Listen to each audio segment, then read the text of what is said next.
Labas rytas visiems, dar rytas. Daug matytų veidų, daug nematytų, tai tie, kas manęs nežino.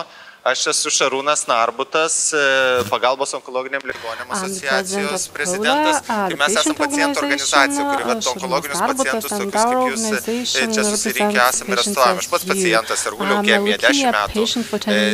Ir čia esmė yra ne apie lygą kažką kalbėti. Ne? Mes pagalvojom, kad Lietuvoje kas yra svarbu, kai susirgam onkologiniam lygom.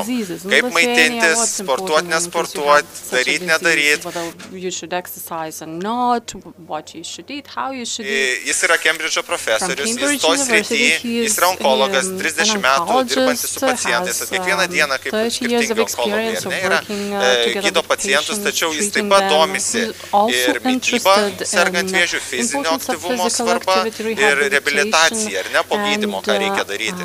Ir toj srity daro mokslinius tyrimus ir va todėl mes ir pakvietėm padaryti pristatymą būtent tom trim temom. Make presentations on these three topics. Labas rytas visiems. Labai dėkui už tai, kad pakvietėte atvykti į jūsų nuostabę šalį ir nuostabų miestą. Kaip tikriausiai jums ką tik pasakė, aš esu onkologas, karalystėje gydau prostatos, krūties ir žarnyno vėžį. Tačiau mano akademinė interesų parengti klinikinius tyrimus, nustatant, kaip gyvenimo būdas ir mityba gali padėti pacientams, kad jie galėtų padėti patys.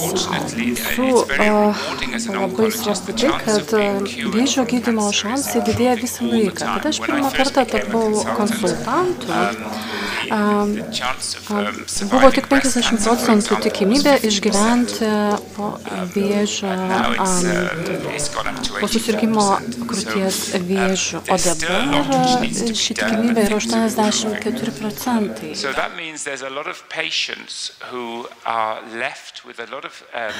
Bet ką aš noriu pasakyti, kai baigėsi vėžio gydymas, vėžio terapija, tuo viskas nepasibaigia. Žmonės, kurie gydosi nuo vėžio arba išsigydė, jie patiria daugybę kitų nemalonių simptomų, pradedant nuo nuotaikų kaitos, pykinimo, sąnarių skausmų, osteoporozės, kaulų retėjimo, svorio didėjimo ir kitų panašių šalutinių poveikių.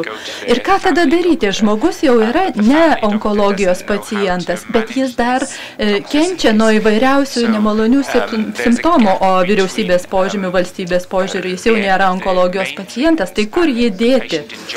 Na, taigi mes stengiamės suteikti tą pagalbą, kuri galėtų būti naudinga po gydymo nuo vėžio taikymo, kad žmonės patys sugebėtų patys savo padėti. Jungtinėje karalystėje yra tokia iniciatyva, tokia organizacija, kuri vadinasi nacionalinė vėžių sergančių žmonių organizacija. Ir man taip pat teko garbė kai kuriuos duomenis pateikti ir jiems ir dalyvauti kuriuose diskursime. Aš dirbu Kembridžo universitete, taip pat Coventry universitete, ten darau mokslinius tyrimus, mes darome tyrimus, apklausėme pacientus. Ir mes tą informaciją publikuojame ne tik tai medicinos žurnaluose, bet ir kitose žurnaluose. Pavyzdžiui, žurnaluose apie dviračių sportą, žurnaluose, kurie rašo apie fizinius pratimus, apie fizinę veiklą. Ta informacija galbūt bus naudinga ne tik žmonėms besigydantiems nuo vėžio, bet ir kitiems visuomenės nariams. Žinoma, įvairiose valstybėse veikia veikia vėžio bendruomenės ir mes su jomis bendradarbiaujame, pavyzdžiui, kartu leidžiame tam tikrus bukletus. Taip pat teikiame informaciją tinklalapiuose. Jeigu jums įdomu, prašom pasižiūrėkite šitos tinklalapius. Mes turime ne vien tik tai tinklalapius, bet ir naujienlaiškius, kur pateikiamos ne tik rekomendacijos, ką daryti ir ko nedaryti, bet kuriuose yra pateikiami receptai, maisto gamybos receptai, pavyzdžiui, su lęšiais, su kinva ir panašiai, arba su grikiais. Daugiausiai Jungtinėje karalystėje žmonės vartoja bulves ir kviečius, bet ne kinva ir panašiai. Taip mes šviečiame visuomenę. Taip pat pateikėme tinklalapį įvairiausius videofilmukus. Taip pat turime tinklalapį keephealthy.com, kuriame teikiame informaciją ir socialinius tinklus. Esame ir Twitteryje, ir blogė, ir kasdien naujiname ten teikiamą informaciją. Dabar norėčiau pakalbėti apie tai, kokie gyvenimo būdo veiksmai yra patys svarbiausi. Pirmiausia, tai yra fizinis aktyvumas, mankštinimasis. Per daug mokslinės informacijos jums neteiksiu. Tai yra prieš 3 mėnesius paskelbtas mokslinis straipsnis. Nurodoma, kad kada mankštinatės, jūsų kūne vyksta apie 180 cheminių pokyčių per 1 valandą. Ir daugiausia šie cheminiai pokyčiai turi antivėžinės savybės.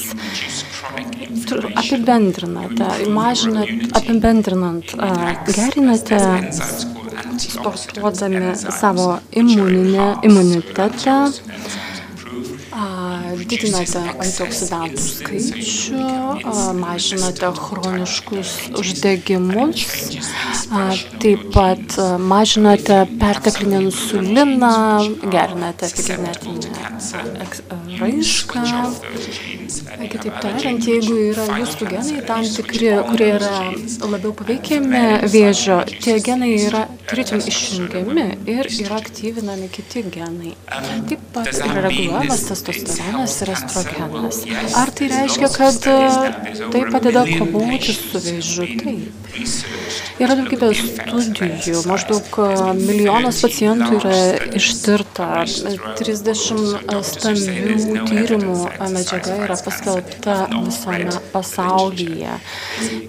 Ir taip pat yra ganėtinai aišku dabar jau, kad mažiausiai 3-4 valandos mankštinimuose per savaitę, kada jūs šiek tiek sukaistate, padažnėja jūsų kvėpavimas, maždaug tokio mankštinimuose 3-4 valandos per savaitę, aiškiai įrodyta, pastebėta, kad mažina vėžio progresiją, atkryčių tikimybę ir galimybę susirgti vėžiu. Taigi, bendra tendencija mankštintis 3-4 valandas per savaitę ir jeigu pamirštate, tiesiog padidinkite mankštinimosi laiką kitą savaitę. Dabar šitą informaciją yra teikiama pacientams ir taip pat gali netgi asmeniniai treneriai, sporto salių treneriai pabaigti kursus ir tapti treneriais, kurie dirba su vėžiu sergančiais pacientais. Taip pat yra pacientai, kurie sako, kad bijo mankštintis, nes bijo pavargti ir pakenkti, nuvarginti savo sąnarius, tačiau yra metaanalizė 33 labai didelių tyrimų, kada buvo nagrinėjama pacientų informacija, tų, kurie sportuoja, tų, kurie nesportuoja. Ir buvo nagrinėjami tokie požymiai kaip depresija, osteoporozė, artritas ir taip toliau, taip pat karščio bangos. Ir šiuo atveju matosi, kad jeigu jūs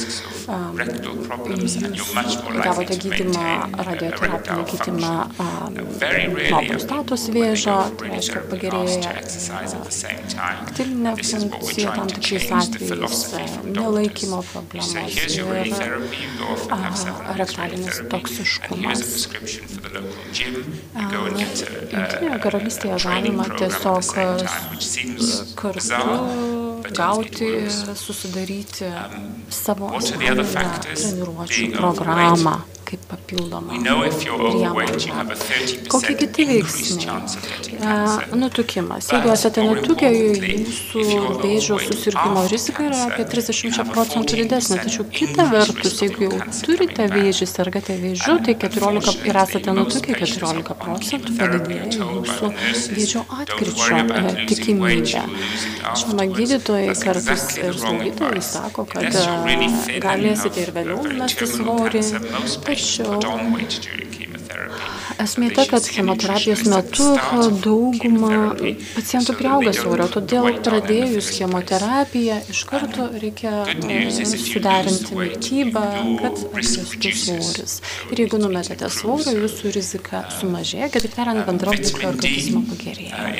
Vitaminas D. Jungtinėje karalystėje daugumai pacientų, 80% pacientų žiemą trūksta vitamino D. Ir yra daugybė studijų ir tyrimų parodyta, kad tokiu atveju, kai trūksta vitamino D, vėžys agresyviau vystosi, didesnė atkryčio tikimybė ir yra studijos įrodančios, kad pacientams sekasi geriau, jeigu jiems netrūksta vitamino D. Buvo taip pat prieš 3 dienas paskelbta studija, kurios iš Šiaurės Amerikos,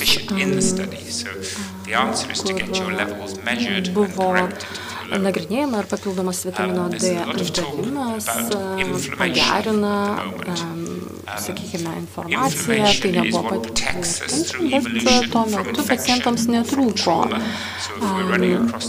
vitamino D. Taigi reikia nustatyti, ar jums trūksta vitamino D, jeigu trūksta jo gauti. Toliau chroniški uždegimai. Iš principo, kovos su uždegimais metodas išsivystė evoliucijos metu ir dabar mes gauname per daug toksinų iš aplinkos ir mūsų uždegiminiai procesai arba uždegimo vystymosi būdai pastoviai yra greitinami, sakyčiau. Galėčiau mūsų organizmą palyginti su varikliu, kada važiuojame tiesiog visų greičiu ir variklis kuo toliau to greičiau sukasi. Ir nors uždegimas iš tiesų sustabdo gautą infekciją, vis dėlto jeigu organizmas nuolat yra skatinamas gaminti tos uždegiminius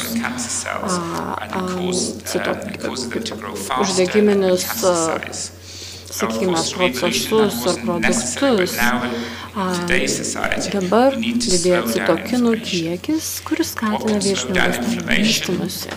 Anksčiau tai buvo būtina, šiais laikais mes turime slopinti uždegimą. Dabar kas skatina uždegimą? Rūkymas, nutukimas, apdorotas cukrus, sėdima gyvenimo būdas, vakarietiška dieta, kas slopina uždegimą, tai yra mankšta, probiotikai, fitocheminės medžiagos, mitybinės, taip pat viduržemio jūros dieta ir makrobiotinė dieta.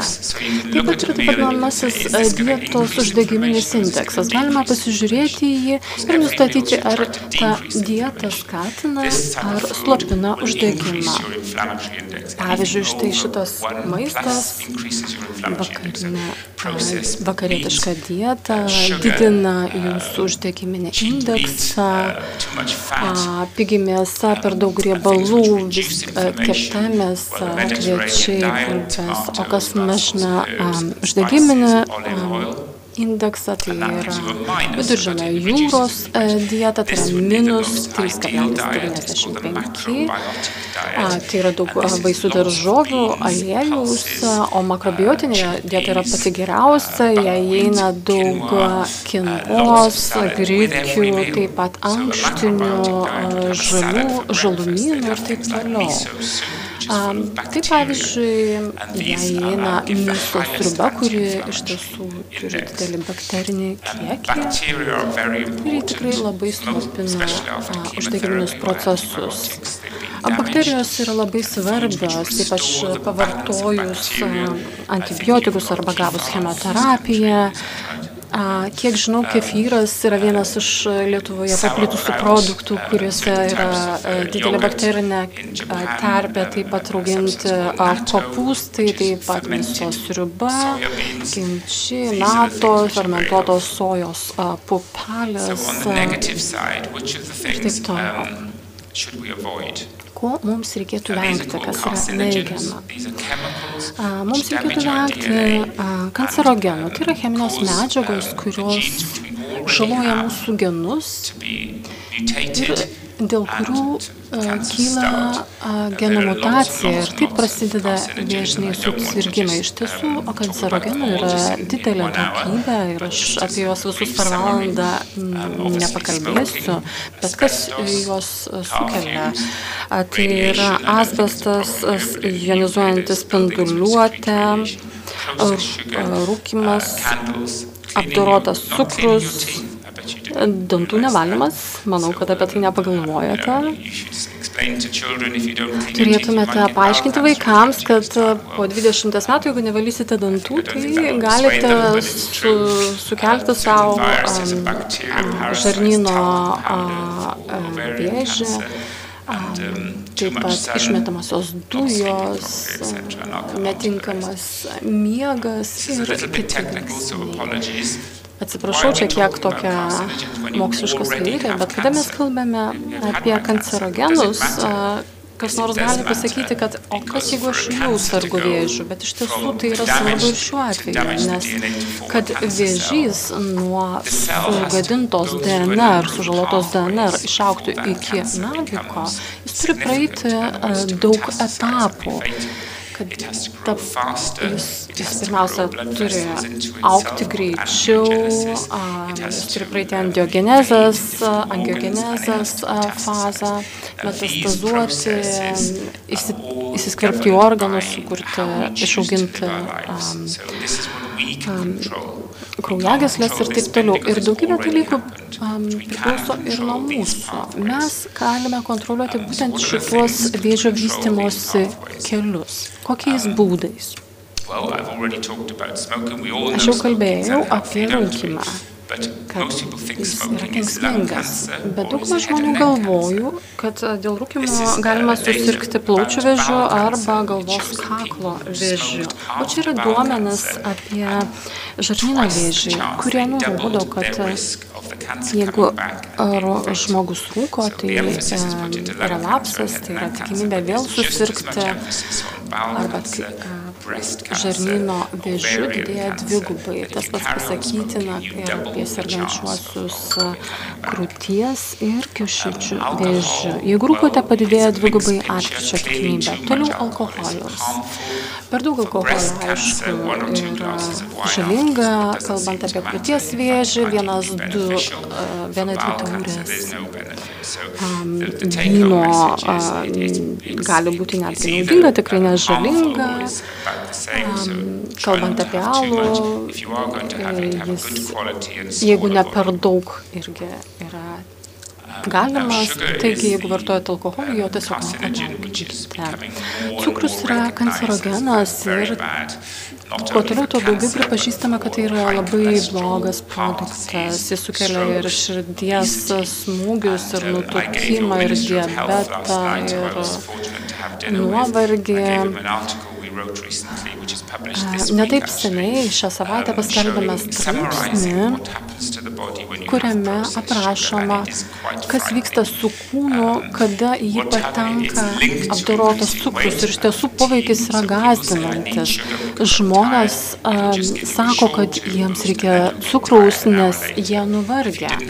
Tačiau pavartojus cukraus, po valandos pradeda pasvyravus jų insulino lygis, lygiams, jie dar labiau pasiunčiami vargę. Taigi, jeigu sumažinate cukraus vartojimą, iš tiesų mažinate uždegiminius procesus ir tai pažymima tam tikrai žymekliais. Ir visam pasaulyje yra daugybė tyrimų, nurodančių, kad įvartojant cukrų po susirgimo vėžiu, atkryčio procentas didėja. Yra iš tiesų vykdomi 6 tyrimai su metforminu, kuris reguliuoja cukraus kiekį kraujyje. Aš nerekomenduočiau kol kas vartoti metformino, nebent turite antro tipo diabetą ir rekomenduoju jūsų gydytojas. Toliau, Jungtinėje karalystėje mes teikiame pacientams informaciją, rekomendacijas, kaip eliminuoti cukrų arba mažinti cukrų, rafinuotą arba apdorotą cukrų jų mityboje. Galime jį pakeisti vaisiais. Iš tiesų vaisiuose tas cukrus yra kitoks, bet vaisiuose yra daugybė naudingų polifenolių, vitaminų, mineralų. Taigi galite valgyti kiek norite vaisių. Jeigu tai yra visas vaisius, galbūt jį, sakykime, susmulkinti, sumaišyti. Jeigu jūs darote sultis, tai būtinai pamaišykite su daržovių sultimis, kad nebūtų per didelis cukraus kiekis. Mes taip pat, kaip minėjau, turime filmus skelbiame savo tinklalapyje.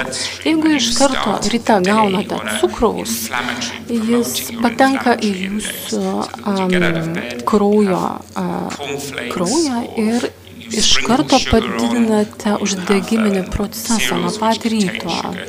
Pavyzdžiui, įvairūs susipusryčiai su cukrumi, saldumynai, o mes rekomenduojame, kad nedidintume uždegiminio proceso, lėtai įsisavinamus angliavandenius. Jeigu naudojate sausus pusryčius, tai pasižiūrėkite, kad juose nebūtų cukraus, taip pat riešutus. Ir aš žinau, kad nerekomenduočiau netgi ryte pradėti nuo medaus. Jeigu norite medaus vartoti, tai vartokite medaus pavalgę jau. Dar vieni kancerogenai yra akrilamidai. Tai yra angliavandeniai, kurie yra apdorojami karščiu. Pavyzdžiui, jeigu kepate bulves karščiu, apdorojate bulves duoną ir taip toliau. Yra taip pat FDA tinklalapis, tai yra Jungtinių valstijų maisto ir vaistų administracijos tinklalapis. Ir ten yra apie tai informacija ir turiu pasakyti, jog ten planuojama paskelbti informaciją apie tai. Sakykime, jog prancūziškos bulvytės arba grūzdintos bulvytės turi 300 ppm akrilamidų, po to čipsai 400 ppm, o kiek jūsų manimų Pringles čipsai turi akrilamidų? Spėkite. 1200? Netoli. 3500 ppm. Jeigu jūs, pavyzdžiui, paguglintumėt Cancer in a Can, tai yra vėžys dėžutėje, iš karto pamatysite Pringlesų nuotrauką. Kita kancerogenų grupė yra heterocikliniai aminai. Ypač jie gaminasi, pavyzdžiui, kai padeginate maistą ir ypač kai yra mėsa pigi, mėsos produktai pigus ir dar jie sukepinti iki juodumo. Jie yra labai žalingi. Aš noriu pasakyti, jog jeigu jūs perkate geros kokybės mėsą tinkamai pagamintą, jinai nėra kancerogeniška. Kancerogeniška yra pigi mėsa ir netinkamas jos gamybos būdas. Taigi aš noriu, jog jūs suprastumėte, jog aš rekomenduoju atsisakyti mėsos vartojimo. Jūs galite kepti mėsą lėtai, pavyzdžiui, orkaitėje, kepti vištieną, kepti grilyje, vengianti sauginio ugnies poveikių ir taip sumažinti kancerogenų gamybą. Kita vertus galima pamarinuoti mėsą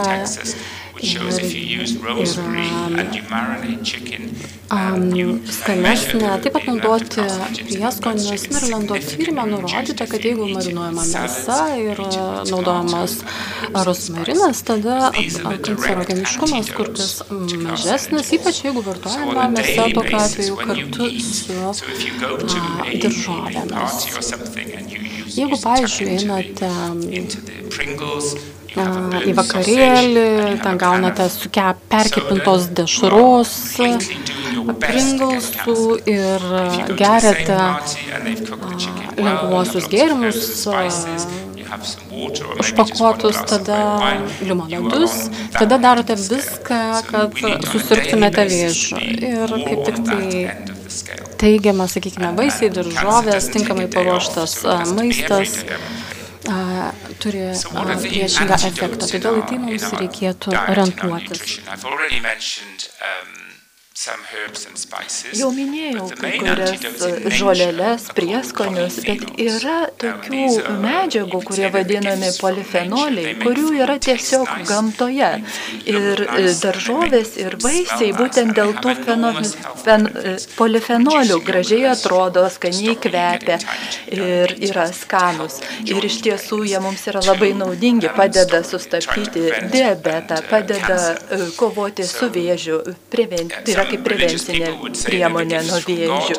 Galima pasakyti, kad šie vaisiai ir daržovės yra tiesiog Dievo dovana mums, kurią mes turėtumėm išnaudoti. Yra daug duomenų apie tai, kur tokių medžiagų yra, ir yra tokio maisto daug tokiose šalyse kaip Kinija, rytų šalis, viduržemio šalis, kurie suvartoja daug polifenolių turtingų produktų, jų gyvenimo trukmė yra žymiai ilgesnė ir jie yra žymiai sveikesnių. Ir yra daug tyrimų atliktų, kurie įrodo, kad tą teigiamą poveikį turi būtent polifenoliai. Jeigu jums įdomu sužinoti daugiau informacijos, galite tiesiog įeiti į šį nurodytą puslapį ir pasiskaityti. Taigi tie polifenoliai turi antioksidacinių savybių. Jie taip pat turi estrogenų poveikį, bet sveiką daržovių vaisių estrogenų poveikį. Ir būtent dėl to tokios daržovės ir tokie vaisiai, kurie yra turtingi polifenolių, padeda kovoti su tuo, kad vėžys neatsikartotų po kažkurio laiko. Yra dalykų, kurie padidina estrogenų kiekį jūsų kraujo. Ir, pavyzdžiui, kiti produktai, kuriuos galime paminėti, tai yra sojos produktai, sojos pupeliai. Juos yra visiškai saugu vartoti ir naudinga. Jie taip pat turi antivėžinių savybių. Bet mes turėtumėm vartoti polifenolių turtingų produktų kiekvieną dieną, ne kartą per savaitę ar panašiai. Pavyzdžiui, mes galime vartoti brokolius, išsivirti iš jų sriubą. Tiesiog sudedame daug brokolių ir išsiverdame. Be to, dabar tampa labai madinga netgi viešosiose vietose įsigyti vaisių arba daržovių kokteilių, arba vaisių ir daržovių kokteilių mišinį. Taip pat galima išdžiovinti tos vaisius daržovės ir vartoti jos. Arba jos galima tiesiog patalpinti į vieną piliulę ir suvartoti vieną piliulę ir gauti visą reikiamą dozę. Bet tai nereiškia, kad viena piliulė gali pakeisti visą sveiką mitybą ir sveiką gyvenseną. Kartais yra tam tikri papildai, kur yra siejami su mineralais, tokiais, arba su vitaminais, kaip vitaminas C, su mineralais, kaip cinkas ir kiti mineralai ir panašiai. Bet čia mes kalbame apie natūralius produktus, kurie turi šių savybių. Tai yra granatai, brokoliai, ciberžolė ir žalioji arbata. Ir aš dabar pasakosiu labai plačiai apie visus tyrimus, kurie buvo atlikti šioje srityje, bet iš tiesų jų yra labai daug ir kai kurie parodo, kad jeigu mes vartojame daug vitaminų ir mineralų turinčių papildų, tai yra žinoma gerai, bet jeigu jų dozė yra per didelė, tai jau yra kenksminga. Pavyzdžiui, vitamino B per didelė dozė gali netgi ilgainiui sukelti širdies problemų arba kitų problemų. Arba yra tyrimai, kurie parodė, kad plaučių vėžių sergantis ligoniai turėjo sustabdyti savo vitaminų turinčių papildų vartojimą tyrimo metu. Jie netgi turėjo nutraukti tyrimą, kadangi išmatavus kraujo, padarius kraujo tyrimus, pasirodė, kad jau tos dozės yra per didelės ir kenksmingos. Taigi, yra daug tyrimų. Yra vienas tyrimas, kuris vadinamas EPIC tyrimas.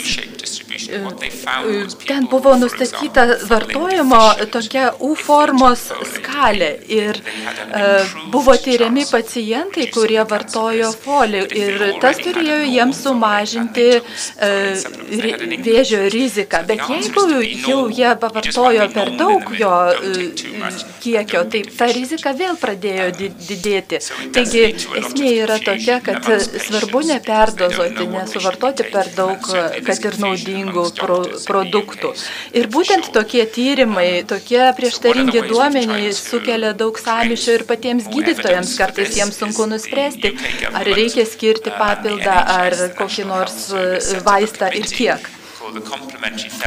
Na, bet mes taip pat turime ir kitų priemonių, kurios galėtų mums padėti. Pavyzdžiui, yra papildomos terapijos ir gyvenimo būdo klinikinių tyrimų komitetas, kuris kaip tik dirba būtent ties tuo, kad aiškinasi, kaip polifenoliai veikia mūsų sveikatą ir kaip padeda kovoti su vėžinėmis ląstelėmis ir vėžiniais susirgimais ir kaip jie padeda užtikrinti jų profilaktiką. Iš tikrųjų, mes ištyrėme daugybę produktų, daržovių, šparagų, pomidorų ir kitų daugybę daržovių. Ir atrinkome tas, kurios turi tų savybių daugiausiai. Tai yra būtent žalioji arbata, ciberžolė, granatai ir brokoliai. Ir tie 4 produktai skirtingai kovoja su vėžiu. Pavyzdžiui, šparagai, brokoliai, briuselio kopūstai, jie yra iš tos pačios daržovių šeimos ir jie kovoja su vėžiu panašiu būdu. O pavyzdžiui, žalioji arbata padeda kovoti su vėžiu, kadangi jinai stabdo vėžinių ląstelių augimą. Tarkim, granatai taip pat pasižymė antioksidacinių poveikių ir padeda gerinti DNR. Ir būtent tie tyrimai mums padėjo sudaryti programą, kaip padėti pacientams kovoti su vėžiu ir mažinti vėžio atsikartojimo arba atkryčio riziką. Ir šiuo atveju ištyrę tuos maisto produktus mes sukūrėme papildą, kuris turi būtent šių produktų. Žinoma, galima valgyti ir pačius produktus, tik tai reikia būti labai atsargiems, ar tie produktai nebuvo labai stipriai purkšti pesticidais, ar neturi kitų panašių toksinių medžiagų. Taigi, mes atlikome tyrimą, pradėjome nuo vyrų. Iš tiesų, tai galima taikyti visokių tipų vėžio gydymui, bet mes pradėjome su viena konkrečia grupe. Mes tyrėme vyrus, kurie sirgo prostatos vėžių. Ir būtent tie vyrai, kuriems diagnozuotas prostatos vėžys prieš 10 metų ir po kiek laiko liga atsikartojo ir jiems vėl buvo reikalingas gydymas. Ir tuo atveju jiems nebuvo taikomas jau joks kitas gydymas, nei radiospindulių terapija, nei chemoterapija ar kažkas kitas. Ir po to atlikę tą tyrimą mes galėjome pritaikyti duomenis ir kitų rūšių vėžių sergantiems ligonėms. Ir mes ištyrėme 2 grupės. Viena grupė gavo placebo tiesiog, o kiti gavo būtent šį mūsų preparatą. Ir skirtumas, rezultatų pagerėjimas tarp tų 2 grupių buvo apie 60 su viršum procentų. Reiškia, tai yra labai ženklus tyrimas ir kad būtent tai rodo, kad šie produktai labai teigiamai veikia organizmą. Ir tas tyrimas, jo rezultatai buvo pristatyti Čikagoje. Ir mes atlikome prezentaciją, būtent mes pristatėme 10 tyrimų, mes juos pristatėme visame pasaulyje ir pristatėme įvairiom farmacinėms įmonėms ir joms iš tiesų pasirodė, kad tie rezultatai yra daug žadantis. Ir iš tiesų labai džiugina tai, kad pacientas gali daug ką padaryti būtent savo pajėgomis, tai nereikalauja kažkokių ypatingų pastangų ar kažkokių žinių. Daugiau informacijos apie tai mes patalpinome tinklapyje. Jeigu jūs norėtumėte sužinoti daugiau informacijos apie žoleles, prieskonius, apie papildomas terapijas, yra specialus puslapis, kuriame galite pasitikslinti ir sužinoti daugiau. Na, o kalbant apie šį preparatą, mes atlikome tyrimą, kuris buvo nekomercinis. Mes tiesiog norėjome ištirti šios produktus, mes tiesiog buvome nedidelė tyrimų grupė. Ir mus labai nudžiugino tai, kad Jungtinėje karalystėje viena įmonė pradėjo gaminti papildą būtent mūsų tyrimų išvadų pagrindų. Tai yra papildas, tai nėra vaistas, bet kas gali jį gaminti ir jeigu norite daugiau informacijos sužinoti apie jį, yra tinklapyje. Na, o kalbant apie vėžį, kaip toks maistas gali padėti mums kovoti su vėžiu.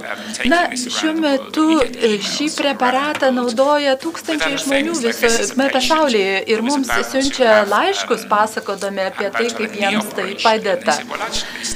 Viena moteris, jai buvo atlikta kelio operacija, turėjo problemų su sąnariais ir po to, po operacijos, ji pradėjo vartoti šį preparatą ir mums parašė laišką, kad jos kremzlių būklė, sąnarių būklė labai pagerėjo. O kitas pavyzdys, kuris taip pat nėra susijęs su vėžiu, bet tiesiog kaip gali pagerinti žmogaus savijautą. Vienas žmogus prisijungė prie dviračių žygių per visą pasaulį ir vienu etapu jam labai pradėjo skaudėti kelią. Jis vartojo tą preparatą savaitę ir po to vėl galėjo prisijungti prie dviratininkų žygio arba dviratininkų varžybų. Taip, jeigu kalbėsime apie artritą, tai dažnai pasitaikanti tokia kaip šalutinė problema po vėžio. Ir daugiausiai įrodymų mes surinkome, kad būtent šie 4 produktai, polifenolių turtingi produktai, gali padėti pagerinti savybę. Žinoma, mums reikėtų daugiau laiko, kad surinktumėm dar daugiau įrodymų. Būtų įdomu palyginti, kas įvyks po 10 metų, kaip tai padės žmonėms. O šiuo metu mes atlikome tiek tyrimų, kiek dabar galėjome. Bet vis tiek matome, kad tai veikia. Ir ypač, kai sergam vėžiu, tai pacientai susiduria su daugybė šalutinių poveikių, kokie jie yra. Pavyzdžiui, karščio bangos, tai yra labai dažnas šalutinis vėlyvasis poveikis. Ir mes klausėme pacientų kartais, o kas jums yra blogiausia, kas jūs labiausiai neramina, kas jums nepatinka, kokie šalutiniai poveikiai. Ir tada mums reikia būtent ties tuo koncentruotis, būtent ką pasako mums pacientas, kas jam kelia daugiausiai problemų. Ir tokiu būdu mes įvertinome tuos maisto produktus ir nusprendėme, ką mes galėtumėm padaryti dabar, kaip mes galėtumėm palengvinti pacientų būklę ne po 10 metų. Taigi mes pradėjome tokį tyrimą, kuriame dalyvavo 210 dalyvių, 110 gavo tiesiog placebo, o 110 kitų dalyvių gavo būtent mūsų šį papildą. Ir be to mes tuos pacientus, kurie gavo šį papildą, prižiūrėjome ir skatinome juos taip pat ir mankštintis, būti fiziškai aktyviems visą tą laiką. O aišku, kartais tai labai sunku žmogui pasakyti mankštinkis. Pacientas sako, kaip aš mankštinčiuosi, man artritas, man viskas skauda. Na, žinoma, pagal kiekvieno galimybės, bet vis tiek reikia mankštintis. Kartais susidūrėme su kita problema, štai kaip gali paveikti chemoterapija nagus. Ir kartais vartoti tiesiog kaip maistą arba kaip maisto papildus šių medžiagų neužtenka. Taigi tokiu atveju mes sugalvojome pagaminti balzamą, kuris būtų taip pat turtingas tų polifenolių. Mes žinome, kad jie pasižymi antiproliferacinėmis savybėmis, antioksidacinėmis savybėmis ir jos taip pat pasižymi antibakterinėmis ir antigrybelinėmis savybėmis. Taigi mes pagaminome tokį balzamą, kurį pacientai vartojo chemoterapijos metu, tam, kad būtų sumažintas poveikis, šalutinis poveikis nagams. Ir štai mes pašalinome, galima sakyti, beveik visiškai pašalinome šį šalutinį poveikį, kuris yra labai nemalonus chemoterapijos metu. Būtent, kai pagaminome tą balzamą ir pacientai jį naudojo chemoterapijos metu. Tai buvo puikus rezultatas. Dar noriu pakalbėti apie keletą pristatyti konkrečius atvejus, kaip mūsų nuomonė polifenolių naudojimas padėjo sumažinti vėžį. Žinoma, yra taikomas tam tikras gydymas medicininis, bet mes šalia taip pat galime įdėti pastangas ir padėti nutolinti ligą arba sumažinti jos progresavimą. Štai vienas atvejis, 69 vyrui buvo nustatytas prostatos vėžys, jo metastazavo ir štai yra jo magnetinio rezonanso nuotraukos. O jo žmona jam gamino kiekvieną dieną brokolių sriubą. Ir kiekvieną mielą dieną jis pasiimdavo tą sriubą į dėžutę ir ją suvalgydavo pietų. Ir po to, po 6 savaičių, jo PSA rodikliai pradėjo kristi. Ir joks kitas gydymas nebuvo pakeistas. Vienintelis dalykas, kad jis pradėjo valgyti brokolių sriubą kiekvieną dieną. Ir iš tiesų jau nebuvo jam taikoma ar chemoterapija, ar kažkoks kitas gydymas. Taigi, o štai matome, kokia situacija buvo 2009 metais, o po 8 metų, 2015, matome, kaip ta liga sumažėjo.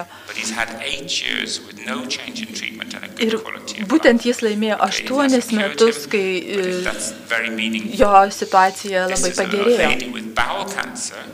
O štai kitas pavyzdys, moteris, kuriai 2008 metais buvo diagnozuotas žarnyno vėžys. Ir po to metastazės perėjo į plaučius ir į kepenis. Ir dėl tam tikrų priežasčių jos negalima buvo operuoti. Mes jai sakė, mes darysime chemoterapiją, o jinai sako, o ką man ta chemoterapija, aš dabar labai gerai jaučiuosi. Na gerai, tada sakėme, aš nežinau, ką tada daryti. Ir tiesiog tada pradėjo sportuoti, įsirašė į sporto klubą, peržiūrėjo savo mitybą. Jie pradėjo vartoti daug polifenolių turtingų produktų ir po 2 metų metastazės sumažėjo ir jos sveikata pasitaisė. Na, kitas pavyzdys, dar vienas vyras, labai panaši istorija. Aš galiu tirti pacientus, dirbti su jais ir dėl to jaučiuosi, kad man labai pasisekė. Ne visiems pacientams yra galimybė taip nuodugniai išsitirti, bet štai čia matome taip pat pavyzdį 60-mečio vyro, kuriam buvo diagnozuotas gaubtinės žarnos vėžys. Ir jis taip pat nustojo vartoti cukraus produktus, pradėjo sveikai maitintis, polifenolių turtingų produktų pradėjo daug vartoti ir jo situacija taip pat pagerėjo. Dar kitas pavyzdys, galime kalbėti apie tokius pavyzdžius, kur randamas tiesiog nedidelis augliukas kažkur krūtyje ar kažkur, kartais galima paprastai su tokiom ligom susitvarkyti, bet čia mes turime moterį, kuriai buvo nustatytas krūties vėžys ir jis taip jau buvo metastazavęs, netgi į smegenis. Tai yra labai sudėtinga situacija buvo. Mes taip pat ketinome tai moteriai taikyti chemoterapinį gydymą, bet jinai nelabai norėjo jo. Ji taip pat sakė, aš pakeisiu savo gyvenimo būdą. Iš tiesų, tai jinai daug rūkė ir turėjo viršsvorio, o po 3 mėnesių buvo sunku ją atpažinti, numetė daug svorio, metė rūkyti. Buvo nustatyta, kad jai trūko vitamino D, ji pradėjo vartoti vitaminą D, po 2 mėnesių nieko nepasikeitė, po 2 metų nepasikeitė niekas ir iš tiesų ta liga neprogresavo toliau, o visą tai ji padarė pati savo jėgomis, būtent pakeisdama savo gyvenimo būdą ir mitybą. Žinoma, tai aš parodžiau pačius geriausius atvejus. Deja, yra ir tokių atvejų, kur liga progresavo ir jos nesustabdė vien gyvenimo būdo ir mitybos pakeitimas. Bet mes norime pasakyti, kad žmonės neturėtų jaustis kalti dėl to, kad jie bandė savo pagelbėti, bet jiems nepavyko. Kai kuriais atvejais vėžys progresuoja, nepaisant nieko, bet kai kuriais atvejais žmonės tiesiog savo padėjo ir jų pastangos padėjo pristabdyti vėžį arba išgydyti. Bet kokiu atveju tie dalykai, kuriuos pats žmogus gali savo pritaikyti gyvenimo būdo pakeitimo pagalba arba mankštinimosi pagalba, pagerina savijautą bet kokiu atveju. Na, jeigu norite sužinoti daugiau informacijos, mes teikiame informaciją socialiniuose tinkluose, mes turime tinklapį, pavyzdžiui, yra tinklapis cancernet.co.uk arba keephealthy.com, taip pat yra mano knyga parašyta apie polifenolių naudą. Labai dėkoju už dėmesį ir žinoma, aš esu jūsų svečias, bet nebūtinai dėl to turite sutikti su viskuo, ką aš sakiau. Galite man užduoti klausimus ir nesutikti su manimi. Apie imbierą ir juodakmyną. Ar yra nauda sveikatai? Faktiškai imbieras ir ciberžolė priklauso tai pačiai šeimai.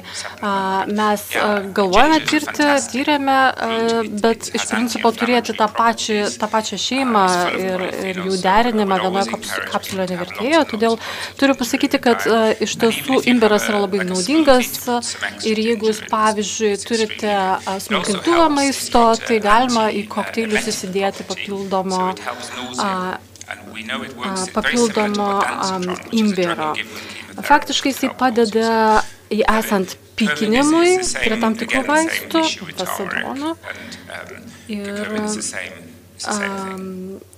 kuminas arba tas juodasis kmynas irgi turi panašų teigiamą poveikį. Aš norėčiau paklausti apie juodąjį šokoladą ir taip pat apie kavą. Very dark chocolate and coffee. Can we drink coffee? Klausimas, ar kava ir šokoladas naudingi? Taip, iš tiesų, jeigu jūs sekate mane Twitter'yje, aš paskelbiau vienos studijos rezultatus, kada buvo nagrinėjami stebimi žmonės apie 20 metų ir buvo pastebėta, jog 2 puodeliai kavos per dieną netgi faktiškai mažina žarnyno vėžio riziką. Taigi, kava yra tinkamas dalykas. Kitas klausimas, jeigu kartais vargina tas nuovargis. Šokoladas yra labai gerai. Šokoladas kartais rekomenduojamas prie chemoterapijos, kad būtų padidinti magnio kiekiai, tačiau problema su šokoladu yra ta, kad jame yra daug riebalų, jis yra labai kaloringas ir taip pat jame yra cukraus. Tai yra svarbu, jeigu norite mesti svorį. Ir mes iš tiesų darysime tyrimą su becukriu šokoladu tarp savo pacientų ir darysime tiesiog atsitiktinės imties tyrimą su pacientais, kurie vartoja šokoladą su cukrumi ir be jo. Tai bus tokia juokingas tyrimas, bet jeigu norite tamsų šokoladą vartoti, galite, tik tai užtikrinkite, kad jis būtų be cukraus, juk jo yra pirkti.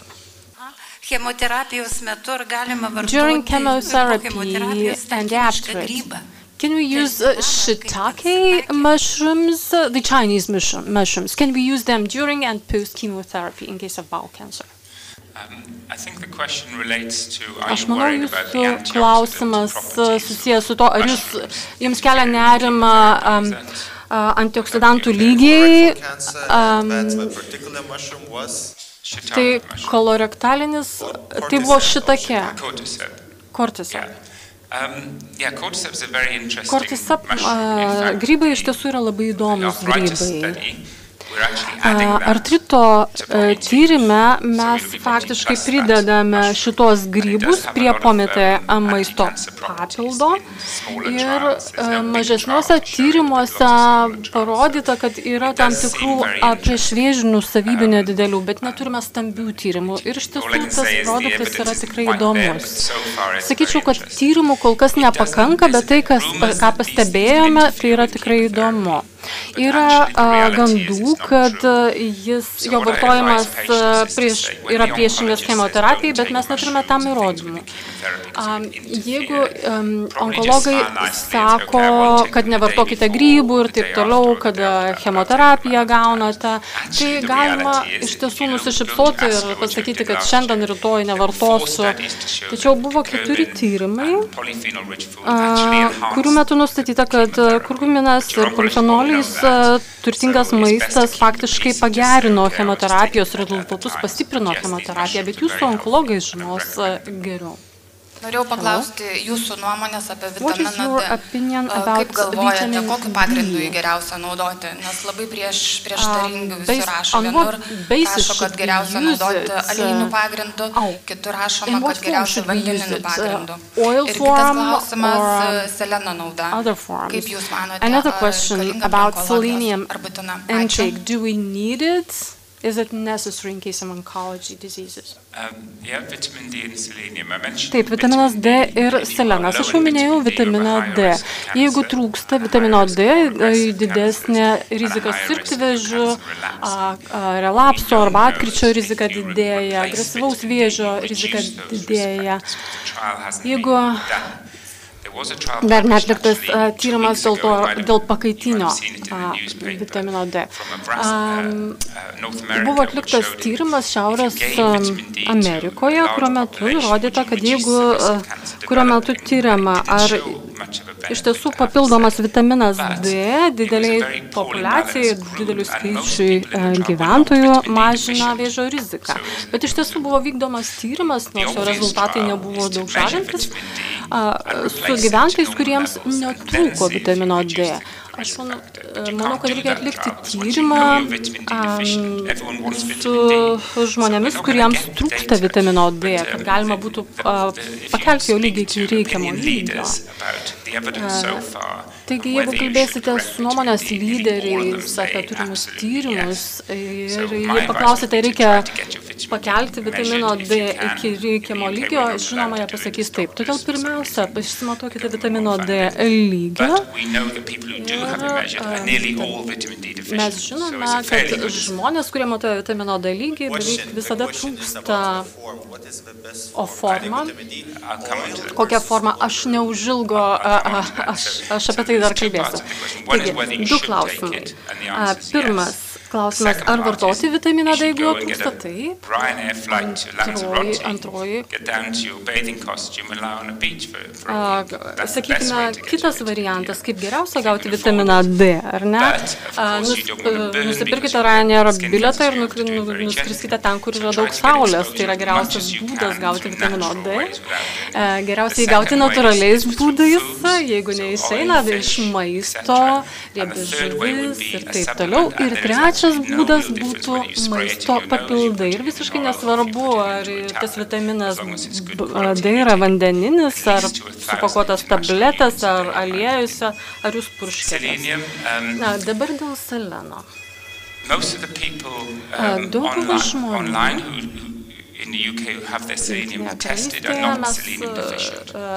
tikriname seleno lygius, taigi daugumai žmonių jo netrūksta. Nežinau, kaip su Lietuva, nes viskas priklauso nuo to, kiek yra seleno dirvožemėje, kaip vadinami kviečiai ir taip toliau. Jungtinėje karalystėje seleno trūkumas nėra problema. Faktiškai yra vienas tyrimas, kuris nurodo, kad papildomas seleno vartojimas yra žalingas, todėl bendrai visiems vartoti papildomą seleno nesiūlyčiau, nebent jūsų kraujo tyrimas rodo, kad jums trūksta seleno. Risk of being in the sun before you're 20 and after being 20 and the risk of melanoma. Vakar mes kalbėjome apie saulės šviesos poveikį, saulės spindulių poveikį, vitaminą D ir vėžinius susirgimus. Faktiškai taip nudegimai sukelia odos vėžį iki 20 metų melanomą, kitais po 20 metų amžiaus, virš 20 metų amžiaus kitų rūšių vėžį. Labadiena, norėčiau paklausti, kas gali padėti po chemoterapijos atsikratyti žagsėjimo? What can help to get rid of hiccups after chemotherapy? I don't think being frightened or popping a balloon helps. Aš nemanau, kad tinka išgąsdinti, pavyzdžiui, susprogdinti balioną. Renalinis, sakykime, inkstų nepakankamumas gali būti priežastis. Patikrinkite inkstus. Kartais tai gali vykti dėl gastrito. Tai kartais dėl steroidų tokie dalykai atsitinka, kaip, pavyzdžiui, susirgate gastritu. Todėl pasitikrinkite skrandį. Sakykime, greito sprendimo nėra. Manyčiau, galima gerti gėrimus su šiek tiek pipiro ir šiek tiek imbiero. Daugelis pacientų šiek tiek sako, kad kažkiek padeda atsipalaiduoti, bet iš tiesų ilgalaikiais terminais reikėtų galvoti, dėl kokių priežasčių turite gastritą. Taigi jums reikalinga sveika mityba, probiotikai arba maistas turintis daug bakterijų. Tiesiog, kad atsisakytumėt bakterijų lygį. Sakykime, žarnyno skausmai, esant žarnyno skausmam, žagsėjimui ir panašiems sutrikimam, rekomenduočiau tiesiog bakterijų turtingą maistą. Ir sakyčiau, geriau vengti vaistų nuo nevirškinimo arba prasto virškinimo, nes kada pradedate jau sunku nueiti nuo to kelio. Taigi probiotikai, daugybė sveiko maisto, daug polifenoliais turtingo maisto ir daug imbero. Remisijos metu amalo injekcijos, heliksoras. What about injections of Helixor? Are they good in case of remission? Gimdos kaklelio vėžys. This is cervical cancer. Helixor, what's the other name for Helixor? Amalas, kaip būtų? Mistletoe. Right, thanks, yeah. I have a very good friend and colleague who works in the Royal Homeopathic Hospital in London. Mano labai geras draugas dirba Karališkoje ligoninėje Londone ir visą laiką kalba su manimi apie amalą. Draugė tai yra. Ji entuziastingai nusiteikusi dėl amalo. Tyrimai, sakykime, nėra pakankami. Kalbant apie vartojimo saugą, taip saugu jį vartoti. Kita vertus, tai yra brangus dalykas. Ir jeigu vartosite ir nebus poveikio, tai patirsite taip vadinamą finansinį toksiškumą. Yra daug mažų tyrimų su amalu, bet konkrečių didelių tyrimų nėra padaryta. Atsakymas neįrodyta, bet tai nereiškia, kad amalo vartojimas nepasiteisina.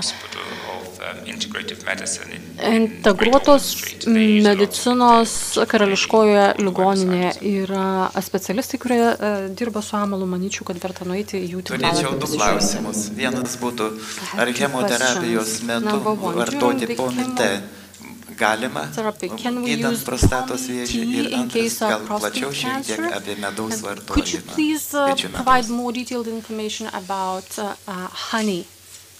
Okay, I get asked a lot. In fact, we've written an article with ganėtinai dažnai manęs klausia ir Penny Brown, Bristolyje organizacija skelbia, esame parašę straipsnį apie medų, nes onkologai kalba, apie tai. Sakykime, jeigu jūs vartojate pomite arba, pavyzdžiui, ciberžolę ar grybus, onkologai galvoja, kad tai kenkia, sakykime, chemoterapijos arba prieštarauja chemoterapijos rezultatais, dėl tai nėra įrodyta, nes tokiu atveju skatinama normalių ląstelių dauginimasis, tai reiškia, kad miršta vėžinės ląstelės. Tačiau dauguma onkologų sako, kad nevartokite chemoterapijos metu pomite, nevartokite vaisių daržovių ir vaisių ir, sakyčiau, geriausia nesiginčykite. Sakykite dieną prieš chemoterapiją, chemoterapijos dieną po, kad nevartosite, o po to galite vartoti. Tai tiesiog bus daugiau taikos. Kalbant apie medų, gaunu apie jį daug klausimų, beje, šiandien jau gavau medaus. Meduje yra 80% fruktozės. fruktozė nėra tokia žalinga. Visame vaisiuje fruktozė nėra žalinga, nes jinai sumaišyta su kitom medžiagom. Ir todėl, kada valgote visą vaisių, jo cukrus įsisavina ir patenka į kraują ganėtinai lėtai. O, pavyzdžiui, kai valgote medų, jame ta cukraus arba fruktozės koncentracija didesnė. Ir beje reikėtų atsiminti, kad jūsų medus yra surinkamas iš žiedadulkių, o Jungtinėje karalystėje bitės maitinamos gliukozę. Taigi mes turime skirtingą medų irgi. Manau, kad medus yra naudingas, bet atsižvelgiant į cukringumą, jį reikėtų valgyti ne ant tuščio skrandžio, bet po maisto ir tada lėčiau įsisavinamas cukrus. Medus gerai, bet ne pirmas dalykas ryte. So, honey is good, but not on an empty stomach, not the first thing in the morning. Ar B grupės vitaminai galima naudoti sergant onkologinį ligą? Can we use B group vitamins in case of oncological diseases? B12 is the exact question. B in general and B12. Kalbate apie B bendrai ir B12. Atsakymas. EPIC studija tai yra didžiulė europinė studija arba tyrimas ir jūs turite ekspertų, kurie tai gali tai patvirtinti. Įrodė, kad jeigu nereikia vitamino B ir jį vartojate papildomai, tada jis nėra naudingas, kaip tik turi prieštaringą poveikį. Jis yra naudingas tada, kai jums jo trūksta, todėl reikia išsitirti kraują, pasižiūrėti, ar jo trūksta, jeigu taip, tada vartoti, bet geriausia išsitirti ir tik tai tada prieiti išvadų. Man vitamino B trūksta visą laiką, bet vidaus gydytoja pasakė, kad vitaminas B sukelia vėžį. O aš sergu košių limfoma ir inkstas the problem with kidney. So what about vitamin B? In the context of lymphoma? It's the same question. Na, tai klausimas beveik toks pats. Iš tiesų, tyrimai rodo, kad jeigu jums trūksta vitamino B, tai jums padidėja vėžio susirgimo rizika. Taigi su jumis nesutiks, jūs turėtumėte sumažinti vitamino B kiekį, jeigu jis jums kenkia, reikia nustatyta iki tol, kol jūsų lygis normalizuosis. Po chemoterapijos skirtas spindulinis gydymas. After chemotherapy, I had radiological therapy. Sakykime, kad mažesnis būtų neigiamas poveikis. What would you suggest to reduce or mitigate the effect of radiation? Good. Thank you for the question. We did this study in Cambridge where we looked Kembridže mes atlikome tokį tyrimą, dėkui už klausimą. Mes tyrėme veiksnius, kurie didina radiacijos spindulių toksiškumą. Pasirodo, kad rūkymas kenkia, jeigu sergate antro tipo diabetu, tai situacija sudėtingesnė. O šiaip, kas palengvintų mankštą, mes tyrėme prostatos vėžių sergantis ligonius. Ir manome, kad iš tiesų fiziniai pratimai mankšta padėtų, nes tai padeda kraujo cirkuliacijai, kvėpavimui. Ir manome, kad tai galėtų padėti sumažinti toksišką radiospindulių poveikį. Na, žinoma, mes galime kalbėti apie netinkamus įpročius, rūkymas, gėrimas, bet žinoma, kai kurie žmonės sako, kad naudinga išgerti raudono vyno taurę per dieną, bet aš asmeniškai nemanau, kad tai yra naudinga. Manau, kad iš tiesų tai svarbiau mityba, daržovės, vaisiai ir iš tiesų sumažinti kancerogeninį poveikį turinčių maisto produktų ir dūmų. Pirmas klausimas dėl skiepų. Ar galima skiepintis sergant vėžių geriant radio skydliaukėje pašalintas skydliaukės vėžys?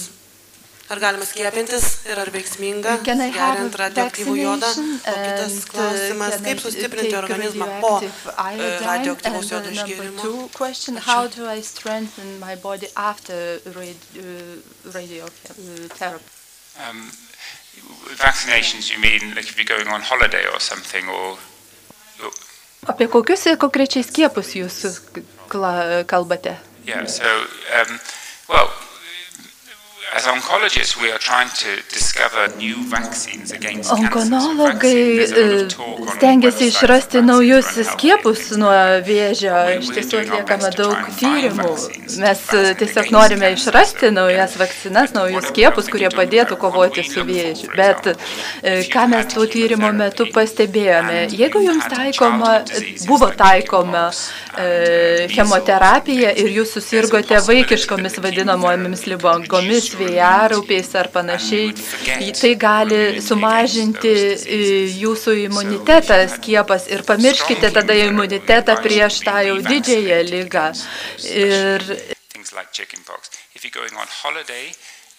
Provided you don't have a live vaccine, it has to be a dead vaccine. Jeigu vykstate į atostogas ir norite pasiskiepyti nuo kažkokių konkrečių ligų, tai turbūt tai nepakenks, bet aš manau, kad tą reikėtų daryti šiek tiek ankstėliau, kad prieš kelionę. Bet nėra tokio duomenų, kad skiepai yra kenksmingi, nes jie apsaugos jūs nuo žymiai rimtesnio poveikio. Yeah, I mean, it's the same applies to everything I said.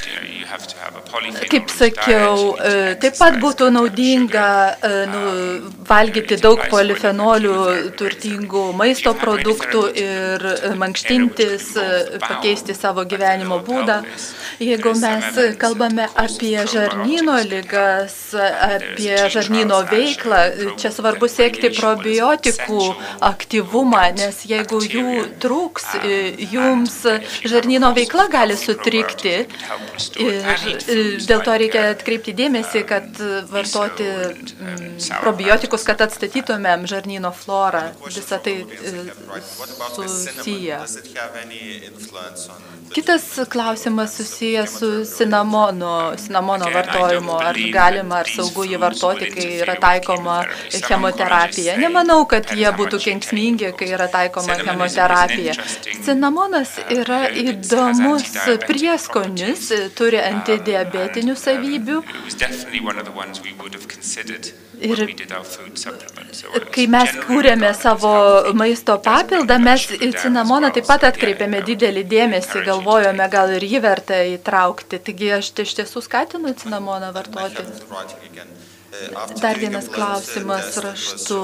Po kraujo tyrimo paaiškėjo, kad labai aukštas vitamino B12 lygis. Ar tai yra vienas iš biožymenų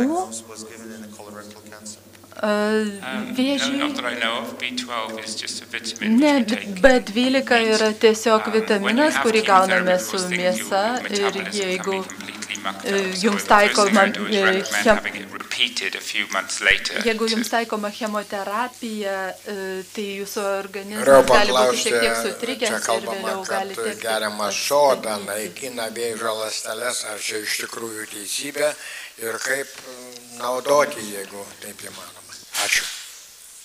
About the sodium impact with a cancer. Is it helpful? Is it harmful?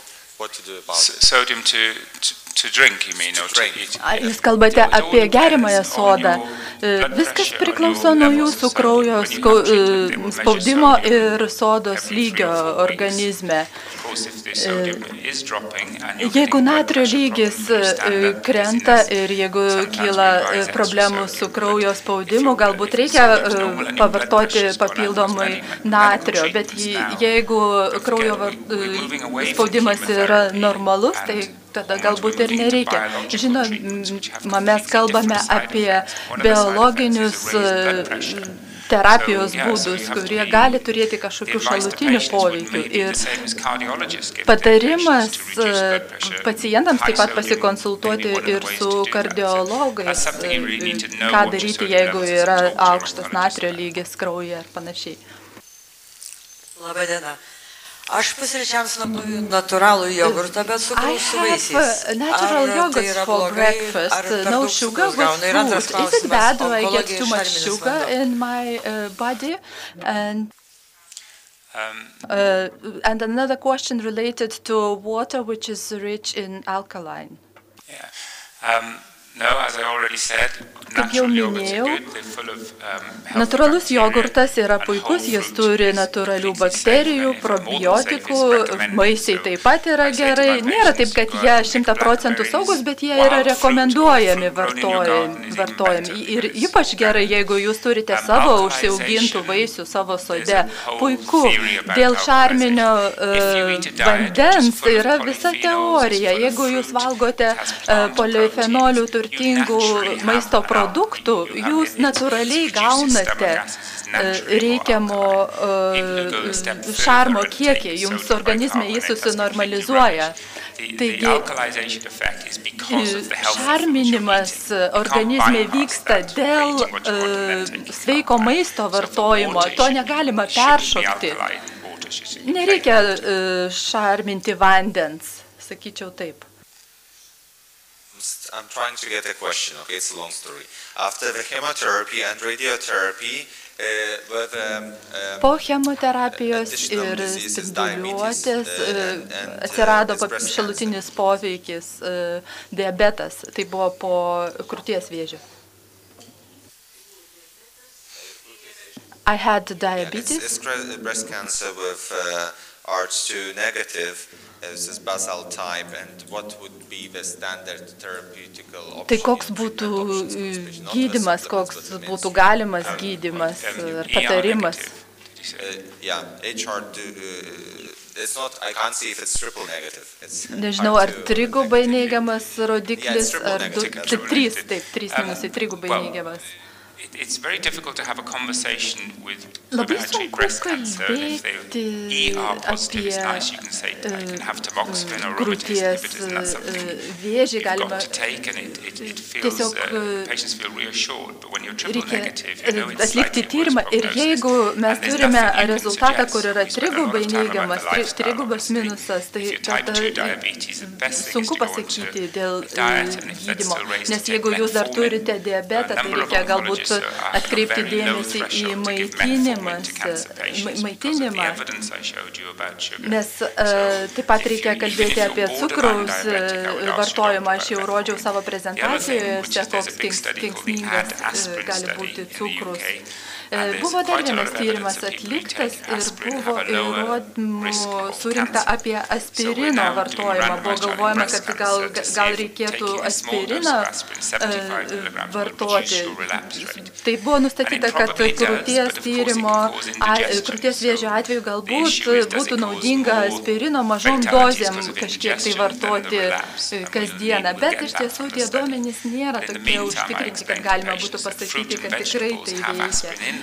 Aš netgi galiu pasakyti, kad mūsų rekomenduojami vaisiai ir daržovai patys savyje turi aspirino medžiagų, taigi turėtų būti pakankamai, jeigu būtent sunormalizuotumėt savo maitinimą. Bet iš tiesų aš tai pasikonsultuočiau su gydytoju ir pasikalbėčiau apie tai, kokius aš galėčiau vartoti produktus, kurie pasižymi antiuždeginėmis savybėmis.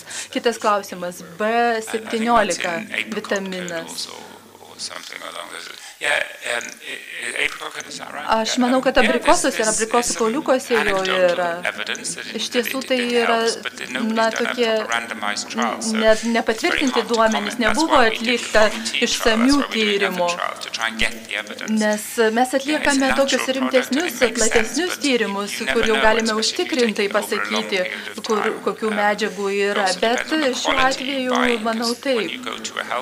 Bet kitas dalykas, reikia užtikrinti, kad būtų gera kokybė to vaisiaus, nes jeigu perkame vaisių parduotuvėje, nežinome, kokia koncentracija pesticidų ar dar kažkokių chemikalų jame yra.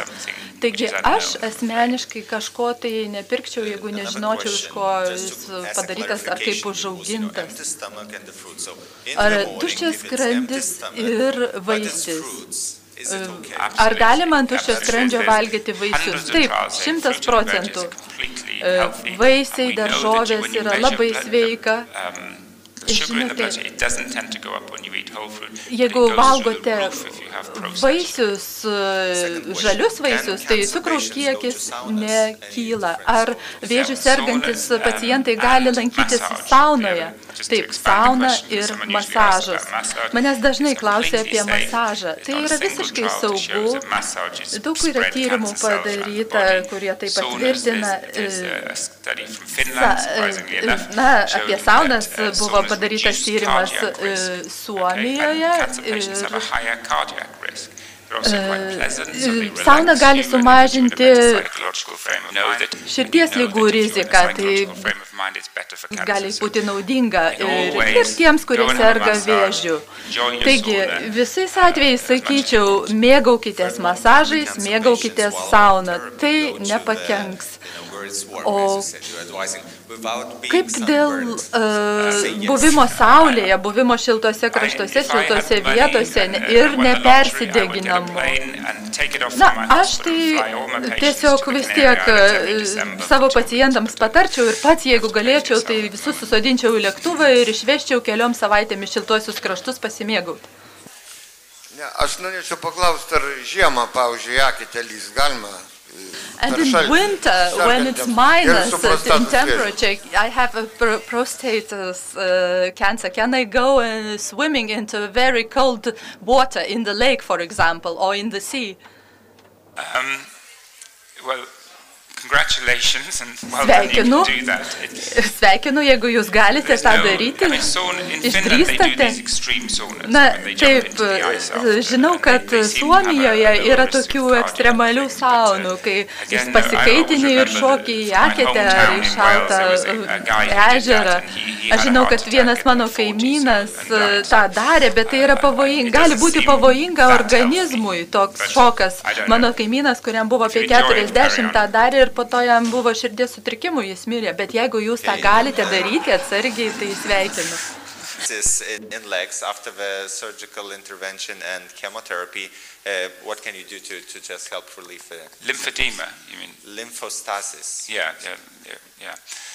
Yeah, that's a terrible problem. Taip, labai didelė problema, limfodema turi poveikį mobilumui. Mūsų klinikoje mes taip pat turime tam tikrų gydymo kombinacijų kartu su masažu ir kitą gydymą taikoma tokiems pacientams. Na, po krūties vėžio daugelį metų gydytojai sakydavo pacientams, tik nekilnokite sunkių svorių. O iš tiesų mums reikia įrodymų, kad tai kenkia. Iš tiesų mes manome, kad judėjimas kaip tik padeda išmankštyti ir pagerinti būklę. Įsivaizduojate, kas vyksta, kai jūs kilojate svorį, jūs stimuliuojate kraujo apytaką ir kažką tai reikia daryti kiekvieną, kas verčia jūsų raumenys judėti ir stimuliuoja kraujo apytaką. Kitas klausimas. Po krūties vėžio ir metastazavimo kauluose, ar rekomenduojama chemoterapija, ar padeda? Atsakymas, tai priklauso nuo ligos ir vaistų efektyvumo. Daug kas, netgi gyvenimo būdas gali padėti. Armstrongas turėjo metastazavusią lygą, metastazinę lygą ir, na, iš tiesų neįmanoma atsakyti į šitą klausimą, nes iš tiesų Lietuvoje, laimėje, sakyčiau, jūs turite vienus geriausių onkologų Lietuvoje ir galimybę gauti tinkamus vaistus, taigi tiesiog. Tai priklauso nuo paciento. Aš norėjau paklausti, tokia dabar yra miškuose grybas ponebūdį. Ar gerai jisai naudot? There is a forest mushroom. Is it possible to use it? Is it okay to use it? And there's such a thing, Milkocora, and in Latin it is unique. They're trying to read it now. No, tai ar gerai naudot? jūs čia žinokit kažką, negalit visko žinoti. Does anyone know how is poniabudė in English? Ar kas nors žinote, kaip angliškai poniabudė? Did you get the translation? It's a local mushroom. It's a mushroom. Tai vietinis grybas, lietuviškas grybas. Jeigu grybai nenuodingi, bendrai, tai jie yra labai naudingi, nes jos yra baltymų, polifenolių. Ir mes iš tiesų labai rimtai nagrinėjame grybus ir galvojame, gal su jais reikia atlikti tyrimus. Tačiau grybuose yra ganėtinai galingų cheminių medžiagų, su jais reikia būti atsargiais, bet jie gali būti naudingi. Jeigu jūs daugybę metų vartojate vietinius grybus ir žinote, kad jie jums naudingi, taip skatinčiau tai daryti. Kaip dėl antioksidantų? Ir ar galima vartoti ir kokius rekomenduotumėte? Kalbant apie antioksidantus, sakyčiau, padėtis kinta. Medikai nemėgsta naudoti antioksidantų, nes iš tiesų daug maisto produktų, kaip pavyzdžiui, ciberžolė, nepakankamai įsisavinama, kad būtų pakankamas antioksidantų lygis. Yra tam tikrų antioksidantų. Viskas priklauso nuo to, ką jūs vadinate konkrečiai antioksidantais. Kiekviename maiste yra antioksidantinių savybių, bet jeigu jūs matote reklamą, pavyzdžiui, kažkas reklamuoja kažką kaip antioksidantus, aš rekomenduočiau šiek tiek atsargiau, netgi privengti to dalyko ir geriau susikoncentruoti į polifenolių turintį maistą, turtingą maistą. Nes, pavyzdžiui, ciberžolė skatina imunitetą ir jūsų imunitetas yra tas dalykas, kuris kovoja su vėžiu. Ir atsimenate tie šešios naudingos savybės, kurios būdingos polifenolių turtingam maistui ir antioksidantinės savybės yra tik tai vienos iš jų. Okay, now let's do the following. If you have questions, please raise your hands. Everybody. Manau, kad neužteks laiko visiems. Well, I'm afraid we'll not have enough time for all of you. Neprieisim, tiesiog dabar keli klausimai toj pusėje, tada toj pusėje. We'll have several questions on this side and on that side, and then we'll see about the timing. Kalbant apie mitybą, buvo visą laiką minimas cukrus ir perdirbti mėsos produktai. Kažkaip nebuvo visai paminėta perdirbtų grūdinių produktų. Vis tiek yra svarbus ir kaip jūs manot, kokia jų reikšmė ir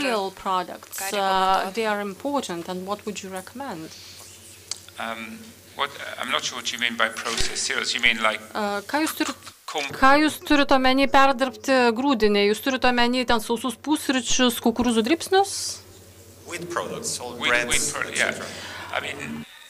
Kviečių produktai. Kviečiai ir bendrai grūdiniai yra naudingi, bet yra žmonės, kurie netoleruoja gluteno. Tokiu atveju nerekomenduojame. Kartais žmonės nežino, kad taip yra, kad jie netoleruoja. Daugelis žmonių pradėjo vengti glutenų turinčio maisto ir be to senstant šitas netoleravimas didėja. Žinoma, jeigu toleruojate gliuteną, tada grūdiniai iš tiesų yra naudingi. Tačiau kita vertus, pavyzdžiui, avižų ar kitų grūdinių batonėliai, kurie yra apdorojami didelėse temperatūrose, turi daugiau akrilamidų. Todėl aš negalėčiau tokiu atveju rekomenduoti. Tačiau visas grūdas jo produktai, sakyčiau, yra tinkami, nes ten visame grūde yra ir vitamino B, ir skaidulų ir taip toliau. Daugybė sveiko maisto parduotuvių nusiteikę jau yra prieš grūdinius produktus. Aš manau, kad šiek tiek peržengta ta riba, šiek tiek per toli nueita. Iš tiesų, tai priklauso nuo to, kokie yra grūdiniai produktai. Labai karščiu apdirbti grūdiniai iš tiesų didina karcinogeniškumą. Ar atsakiau? Klausimas dėl kolorektalinio vėžio.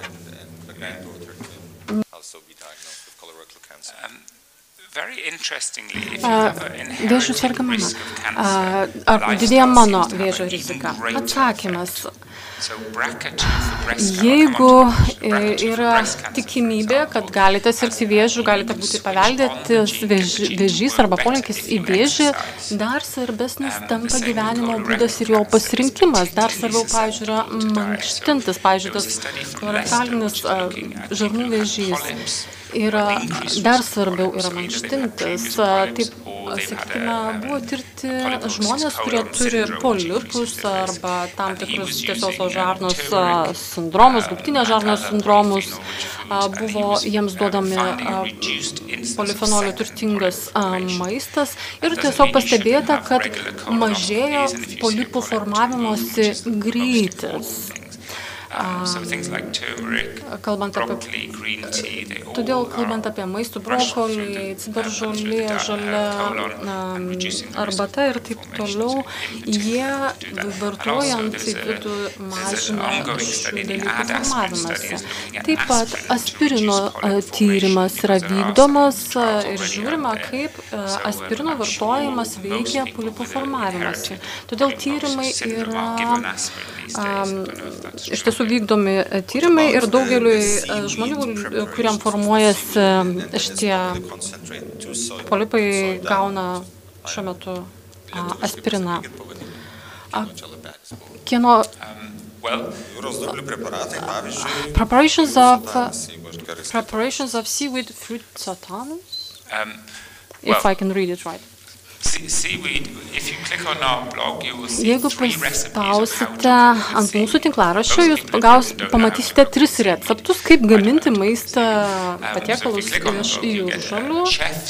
Ir tiesiog matysite, kaip ruošti maistą, kokie šefai ruošia maistą, kulinarai. Kodėl mes rekomenduojame jūržolės? Todėl, kad juose, arba dumblius, todėl, kad juose yra daugybė jodo, kas padeda skydliaukei, po chemioterapijos jį gali būti nukentėjusi, daugybė baltymų, polifenolių ir kitų naudingų medžiagų.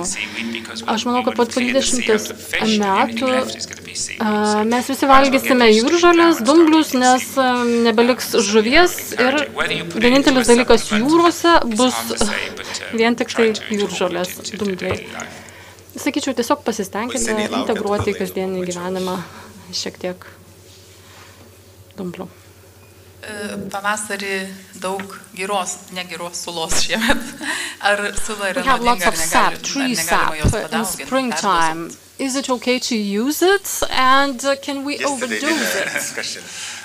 Vakar kaip tik gėrėm, visi 3 klevų sulą vakare.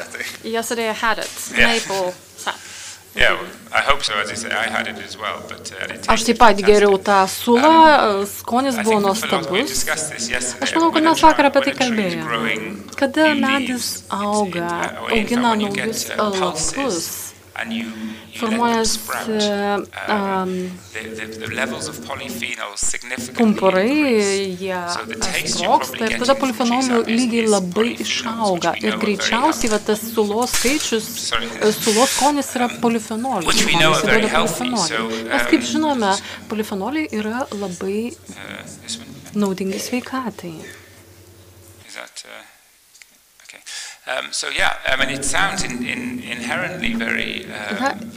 Atrodo, kad iš tiesų tai labai sveikas dalykas ir manau, kad vietinis delikatesas, todėl sakyčiau tvarkoje galima vartoti. Norėčiau paklausti, prieš 2 metus praėjau chemoterapiją ir dabar tyrimai rodo, kad monocitai didėja. Ar tai reikia susirūpinti? Ir dar vienas dalykas labai kamuoja nemiga. Labai džiaugiuosi, kai išmiegu 4 valandas per naktį, jeigu tai išmiegu su pertraukom. Ir dabar pradėjo siūlyti tokią patalynę su magnetais. Ar tai galima, ar tai visiškai nesąmonė? Magnesium, magnesium, sheets, bed sheets, is it okay or is it total nonsense?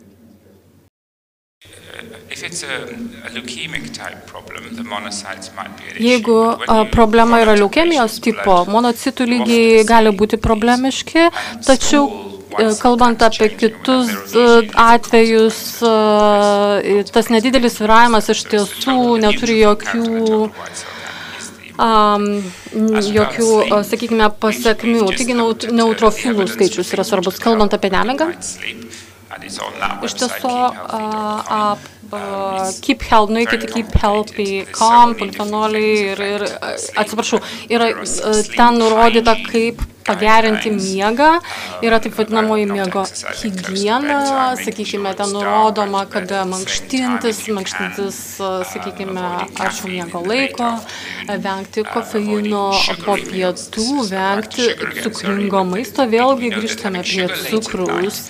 Kaip žinome, cukrus vartojimas prieš, sakykime, vėlai vakare, tiesiog vėl verčia insulino lygį šokinėti, tai gali trukdyti miegui. Toliau kalbame apie melatoniną, kurį gamina smegenyse esantis fermentas ir faktiškai tyrimai atrodo gerai ir netgi dabar galima Jungtinėje karalystėje sergant miego sutrikimais gauti išrašytą melatoniną.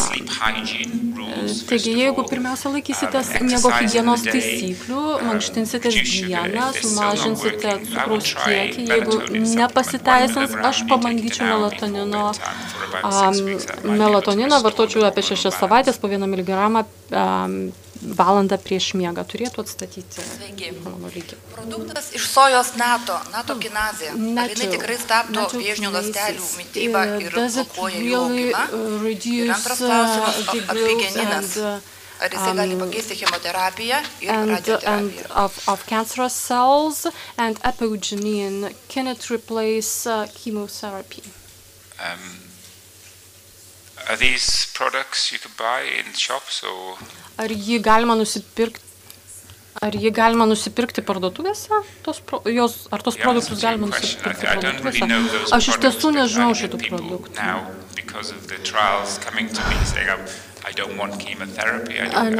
Bet dėl įvairių tyrimų ir pacientų, kurie tiesiog ateina ir sako, aš nenoriu chemoterapijos, aš noriu vietoj to pakeisti chemoterapiją kitais gydymais. Sakyčiau, viskas nėra vien tik tai juoda ir balta. Daugumą atvejų. Jeigu yra krūties vėžys, gali būti nedidelė kukli nauda iš papildomos chemoterapijos, žmogus gali sakyti, kad nenoriu aš papildomos tos chemoterapijos, geriau vietoj to mankštinsios, į visą tai reikia atsižvelgti. Bet jeigu jūs jau gavote chemoterapiją, mažinant naviką,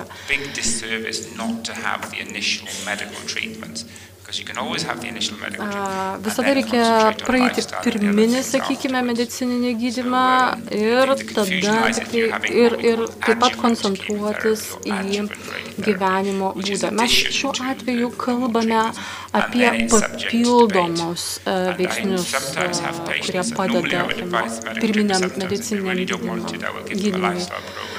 Aš paprastai pacientams rekomenduoju medicininį gydymą, jeigu pacientai atsisako, rekomenduoju keisti gyvenimo būdą. Bet jeigu iš tiesų tai yra pirminis vėžys, tai būtinai naudokitės medicininį gydymą.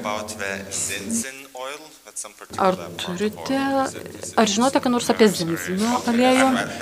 Atsakymas ne. Atsiprašau. Aš iš tiesų nesu papildomos terapijos specialistas. O kas uždavė antrą klausimą jūs?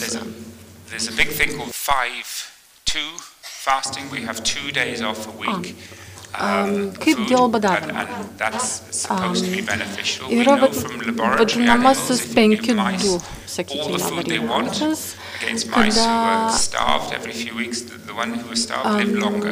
kada yra, sakykime, nagrinėjami, stebimi asmenys, kurie tarpais badauja.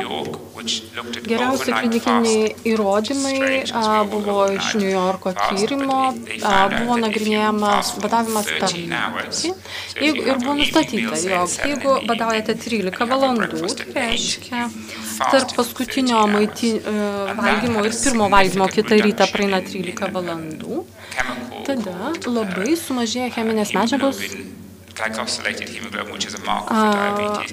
But those patients, it was a study of breast cancer patients, they had a lower risk of relapse. So we know that fasting is healthy, provided you're not too thin.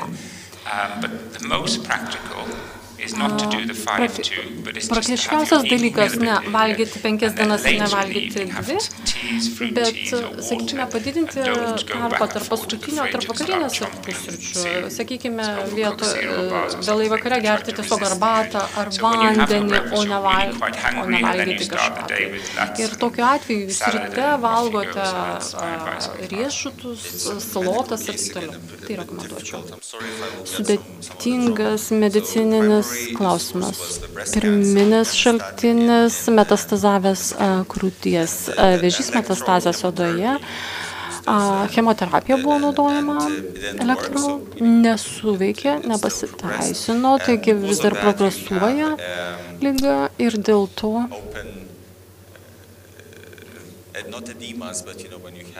yra ne edemos, bet odos atviros žaizdos, buvo chemoterapija, po chemoterapijos susitraukė, sakykime, iki 1 centimetro, ką dar galima papildomai naudoti, ką dar galima daryti. O terapija buvo Lietuvoje, taip? Nuostabu. Iš tiesų, iki tiek pažengę yra jūsų technologijos. Čia mes neturime elektroterapijos. O radioterapija irgi buvo taikoma? Ar tik tai elektroterapija? Tik yra elektroterapija. Hipotermiją rekomenduočiau, jeigu galite gauti šitą paslaugą. Vėlgi mes neturime galimybės jos skirti, tačiau jūs atrodo galite gauti viską. Taigi hipotermija. Tuo pačiu metu įkaitinate odą ir duodate mažą spinduliuotės kiekį. Ganėtinai geras poveikis.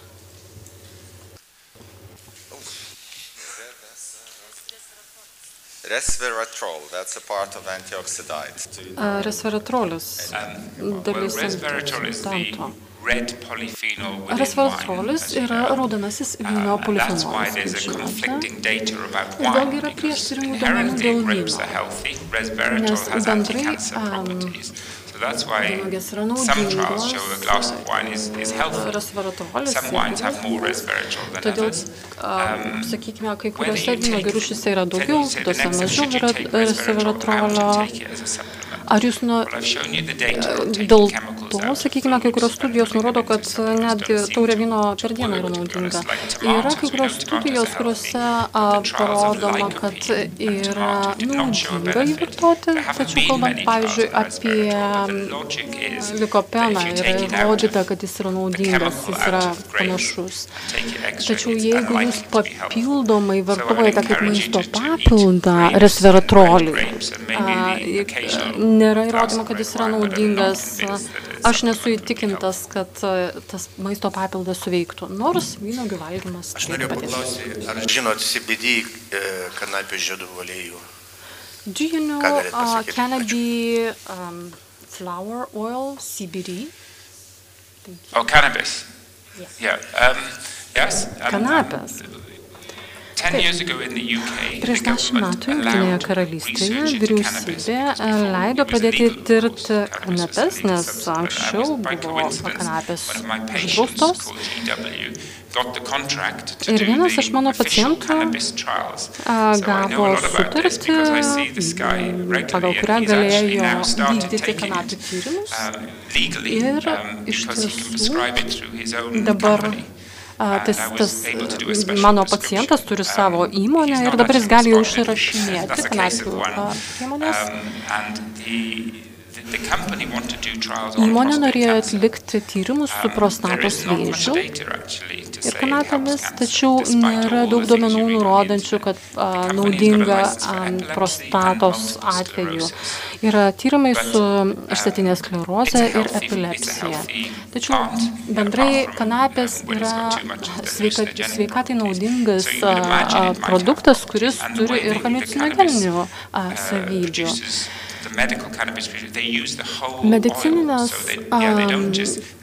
Kalbant apie medicininės kanapės, yra naudojamas viso augalo aliejus. Tai yra neištraukiama kažkas iš augalo, kaip resveratrolio atveju. Tada reikėtų naudoti visą augalą. Kaip sakiau, kol kas dar ruošiamas atlikti tyrimus Jungtinėje karalystėje dėl prostatos vėžio, bet manau bus duomenys po 2 metų, todėl turėsime palaukti jų duomenų. Todėl, nežinodamas, ar suveiks tinkamai ar ne, aš pats nevartočiau. Jūs jau antrą dieną Lietuvoje buvote Vilniuje, Kaune. Žinote, kokie yra gydytojai, onkologai. Taigi, ar sakytumėte, kad mūsų pacientai turėtų pasitikėti savo gydytojais? Aš manau, kad iš tiesų turite atsakymą. Man padarė didžiulį įspūdį abi ligoninės, tiek Vilniaus, tiek Kauno. Aš tikrai pavydžiu, baltoju pavydu, kiek jūs turite pažengusias technologijas, kokius gydymus galite taikyti. Mes ne viską turim pas tave. Ir jeigu, aš manau, kad mus skiria, pavyzdžiui, nuo Jungtinės karalystės 2 valandos skrydžio. Jeigu susirgsiu vėžiu, tai tada gal net atskrisiu. Kažkokiais stebuklingais būdais gelbėtis, neaišku, kas ir kaip, neklausot savo gydytojų, kur visada antrą nuomonę yra sveika turėti. Vienas gydytojas, gali visko nežinot, paklaus dar antro reikia, bet visų gydytojų nuo jų bėgti ir sakyti, kad taip nereikia, jiegi mokslus baigia, jie nešneka nesąmonių, jeigu šnekėtų nesąmonės, jie nedirbtų.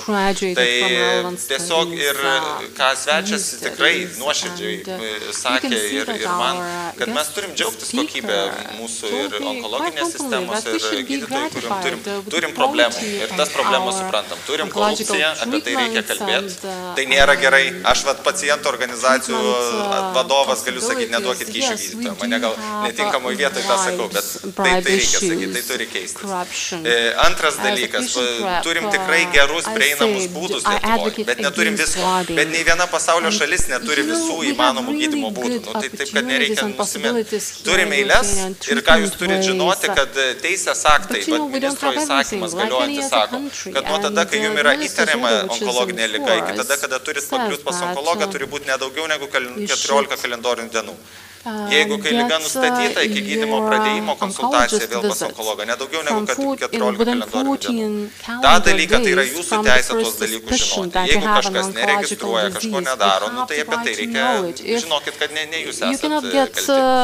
Tai tikimės, kad buvo įdomu. Ačiū, tikrai buvo daug įdomių klausimų. Paplojam profesoriui ir Kataurai.